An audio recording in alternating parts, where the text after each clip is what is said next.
Good evening to all of you. I hope that you will have fit and fine. First of all, I would like to thank you to give me the opportunity to share my views on the topic financial literacy as a modern need. This is the content and the next is introduction. So as we all know that we human beings are closely connected to money and finances. हमारी day to day life में जितनी भी activities होती है वो money से and finance से connected होती हैं. हम ऑनलाइन ट्रांजेक्शन्स करते हैं, हम बोरो करते हैं, हम सेविंग करते हैं एंड इन्वेस्टमेंट करते हैं. So these are all activities related to financial literacy. So today we will discuss about this topic and need of financial literacy for all the groups of our country like farmers, housewives and etc. Financial literacy का simple सा मतलब होता है अपनी income and अपने expenses को पहचानना और किस प्रकार से आप फाइनेंशियल प्रॉब्लम से बाहर निकलते हैं ये समझना. फाइनेंशियल लिटरेसी के अंदर हम फाइनेंशियल नॉलेज, फाइनेंशियल अवेयरनेस, इन सारी चीज़ों के बारे में स्टडी करते हैं. Need of financial literacy. हमारे इंडिया की कॉमन लिटरेसी रेट है 74.04%. इनमें से सिर्फ 24% आर पीपल फाइनेंशियली लिटरेट, यानी हम कह सकते हैं कि सिर्फ 1/3 पीपल्स आर फाइनेंशियली लिटरेट. ज़्यादातर वो ग्रुप ऐसे आते हैं जो हमेशा हर चीज़ों से डिप्राइव रहते हैं यानी वंचित रहते हैं, जैसे कि वुमेन कैटेगरी, फिर हमारा marginal communities, farmers, low income families etcetera. So financial literacy एक ऐसा सब्जेक्ट होना चाहिए जिसे हर कोई ईजिली एक्सेस कर सके. Importance of financial literacy. Financial literacy आपको आपकी इनकम एंड एक्सपेंसेस को रिकॉग्नाइज कराने में हेल्प करता है. यह आपको आपके लाइफ का ऑब्जेक्टिव सेट करने में भी मदद करता है और उसे अचीव करने में भी हेल्प करता है. फाइनेंशियल लिटरेसी आपको कैपेबल बनाता है कि आप दो बैंकों की लोन टर्म्स को कैसे कंपेयर करें और कौन से लोन टर्म आपके लिए बेहतर होंगे ये डिसाइड करें. फाइनेंशियल लिटरेसी आपको गवर्नमेंट की जितनी भी स्कीम्स आती है उसके बारे में अवेयर कराता है और डिस्क्रिमिनेशन से बचाता है. तो ओवरऑल हम कहें तो फाइनेंशियल लिटरेसी आपको की life easily and smoothly run करने में हेल्प करते हैं. Knowledge of financial literacy. Financial knowledge जो है वो फाइनेंशियल लिटरेसी का एक पार्ट है जिसके अंदर हम बहुत सारे सब पार्ट्स पढ़ते हैं, जैसे कि बजट, डेप्ट, investment and saving. So first is budget. आपने हाल में ही सुना होगा कि हमारी गवर्नमेंट ने अभी बजट रिलीज किया 23 जुलाई को. व्हाट इज बजट एंड हमारी गवर्नमेंट बजट क्यों बनाती है? Because we have this scarcity of resources. किसी भी इंसान के पास या किसी भी कंट्री के पास इतना रिसोर्स नहीं होता है कि वो अनलिमिटेड हर चीज़ों पे खर्च कर सके, यानी एक लिमिटेड अमाउंट के साथ उन्हें अपने सारे वांट्स एंड डिजायर्स को सेटिस्फाई करना पड़ता है. तो बजट एक तरह से एक साल में होने वाले आपके जितने भी एक्सपेंसेस होते हैं उसका एक रिकॉर्ड होता है. हम अपने घर में भी बजट बना सकते हैं. बजट के कुछ क्राइटेरियाज होते हैं, जैसे कि एक बजट है 50-30-20 बजट. इस बजट के अंदर आपकी जो इनकम है उसका 50% आप अपने निजी चीज़ों को देते हैं, 30% आप वांट्स एंड डिजायर्स को देते हैं एंड 20% आप अपने सेविंग को देते हैं जो आपके फ्यूचर को सिक्योर करता है. सेकेंड क्राइटेरिया होता है 80-20 बजट. 80% आप एक्सपेंसेस को देते हैं एंड 20% आप आपके सेविंग को देते हैं. डेप्ट. डेप्ट का मतलब होता है आप जब किसी अन्य व्यक्ति के पैसे को खर्च करते हैं, यानी आप जब किसी और व्यक्ति से पैसे मांगते हैं एक लिमिटेड टाइम के लिए और एक लिमिटेड रेट के ऊपर, दैट इज कॉल्ड एज डेप्ट. डेप्ट को दो कैटेगरी में डिवाइड किया जाता है, बैड डेप्ट एंड गुड डेप्ट. बैड डेप्ट वो कंसीडर किए जाते हैं जो आप एक्सपेंस करते हैं, यानी आप पार्टी करने के लिए पैसे मांगते हैं या फिर घूमने जाने के लिए, कपड़े वगैरह के लिए, इन सारी चीज़ों के लिए जब आप लोन लेते हैं that is considered as bad डेप्ट. एंड गुड डेप्ट वो कंसीडर किए जाते हैं जब आप अपने ऊपर इन्वेस्टमेंट के लिए लेते हैं, यानी आप एजुकेशन के लिए लोन लेते हैं, आप घर खरीदने के लिए लोन लेते हैं. इन सारी चीज़ों के लिए जब हम लोन लेते हैं वो आपके गुड डेप्ट कंसीडर किए जाते हैं. जब हम किसी व्यक्ति से लोन लेते हैं तो डेप्ट वो एक साइकिल का उसमें साइकिल बनता है जिसे हम नॉर्मली कहते हैं डेप्ट साइकिल. बट कभी कभी वो साइकिल इतना इनएस्केपेबल हो जाता है कि उसमें से बाहर निकलना हमारे लिए मुश्किल हो जाता है. उसे हम कहते हैं डेप्ट ट्रैप. तो डेप्ट ट्रैप को समझने से पहले हम एक केस स्टडी करते हैं जिससे कि हम डेप्ट ट्रैप को इजीली समझ सकते हैं. स्वप्ना's प्रॉब्लम. स्वप्ना एक लेडी फार्मर है, उनके पास 3 एकड़ की ज़मीन है. वो अपनी ज़मीन पे मूंगफलियाँ उगाना चाहती है, बट उनके पास इतना पैसे नहीं है कि वो मूंगफलियाँ अच्छे से उगा सके. वो लैंड ऑनर से उधार लेती हैं, वो फर्टिलाइजर्स, पेस्टिसाइड्स, मशीनरी वगैरह खरीदती है. तो सोचती है वो सब एक तरह से वो सोचती है कि उनका सब कुछ जब अर्निंग होगी तो सब कुछ ठीक हो जाएगा, उनका जो पहले का लोन है वो भी क्लियर हो जाएगा. बट जब वो सब कुछ ठीक चल रहा होता है बारिश के कारण उनकी फसल बर्बाद हो जाती है. सपना बहुत टेंस्ड हो जाती है कि वो क्या करे, बिकॉज उसका पहले से भी लोन रहता है और उसने अभी प्रेजेंट में लोन ले रखा है. सपना डेंस्ड है बहुत कि वो क्या करे, तो अपनी अपनी ज़मीन बेच देती है वो और एक दिहाड़ी मजदूर के रूप में काम करती है। तो इस सिचुएशन में सपना एक डेब्ट ट्रैप में फंस चुकी है। तो अगर हम बात करें फाइनेंशियल लिटरेसी की, तो फाइनेंशियल लिटरेसी के अंदर हम अवेयरनेस के बारे में पढ़ते हैं, उसमें हमारी जो भी गवर्नमेंट की स्कीम आती है उसके बारे में समझते हैं।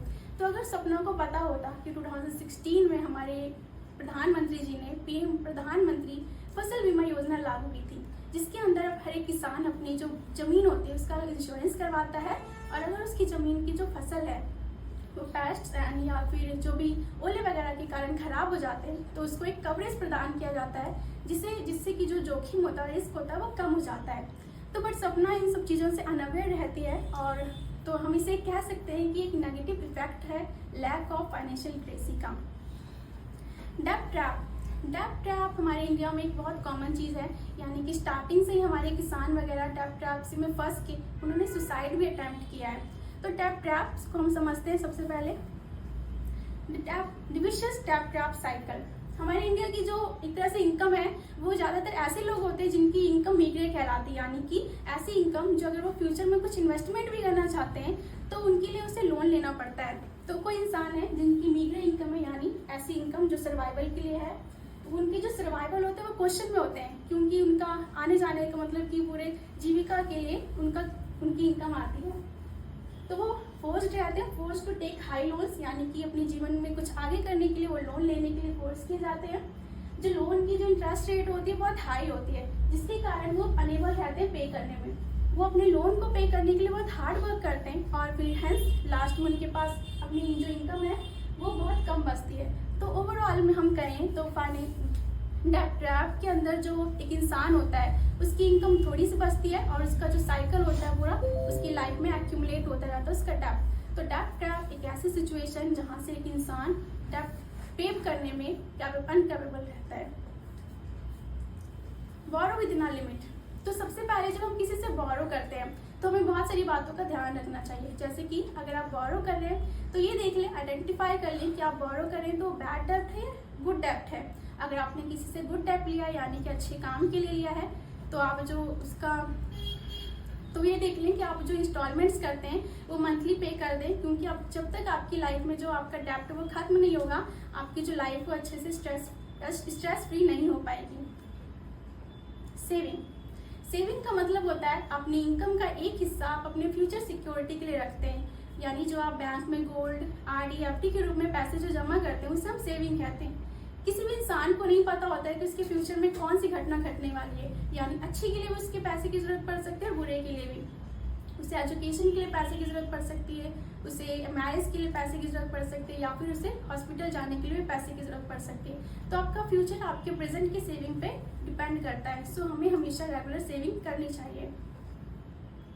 इन्वेस्टमेंट,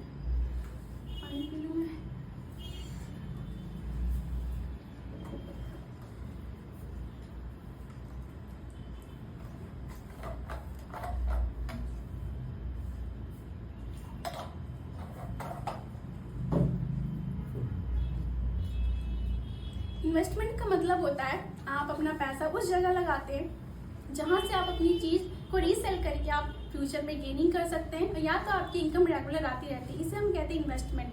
कभी फिर अगर हम इन्वेस्टमेंट भी करते हैं तो हमें सोच समझ के करना चाहिए, क्योंकि ऐसे बहुत सारे ई-कॉमर्स कंपनीज के नाम पे फ्रॉड कंपनीज होती है जो आपको अट्रैक्ट करती है इन्वेस्टमेंट करने के लिए। स्टार्टिंग में तो आपको बहुत प्रॉफिट होता है, बट बाद में आप एक डेब्ट ट्रैप में फंस जाते हैं और इससे निकलना मुश्किल हो जाता है। सो हमें हमेशा सेफ इन्वेस्टमेंट करनी चाहिए।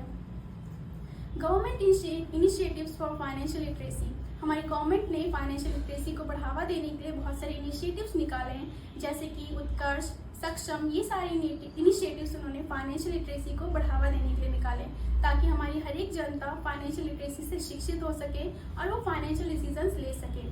इन्होंने ज़्यादातर वुमेंस को प्रमोट किया है, क्योंकि जो वुमेंस होती हैं वो गृहिणी होती हैं, वो हर एक घर को संभालती हैं, पैसा कहाँ खर्च करना है, क्या सब्जियां लानी है, क्या कपड़े खरीदने, किराया देने हैं, ये सारी चीज़ें वो करती हैं। तो उन्होंने वुमेंस को ज़्यादा प्रमोट किया है फाइनेंशियल लिटरेसी के लिए।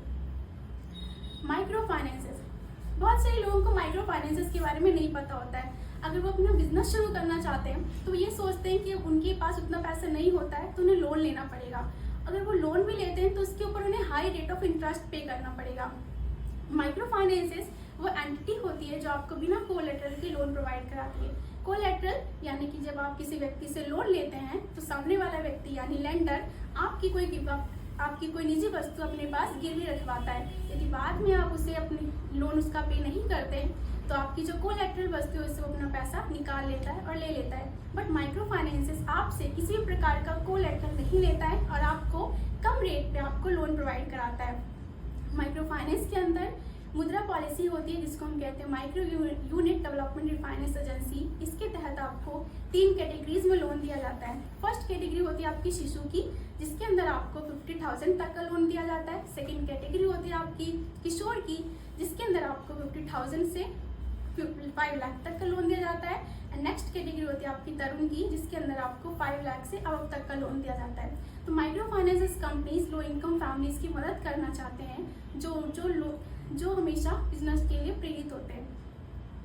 कंक्लूजन, सो हमने देखा कि फाइनेंशियल लिटरेसी ना सिर्फ आपको फाइनेंशियली लिटरेट करते हैं बल्कि आपको कैपेबल बनाते हैं कि आप किस तरह से फाइनेंशियल डिसीजंस ले सकें और अपनी लाइफ को स्ट्रेस फ्री बना सकें। So financial literacy should be accessed by each and every person in India. Thank you.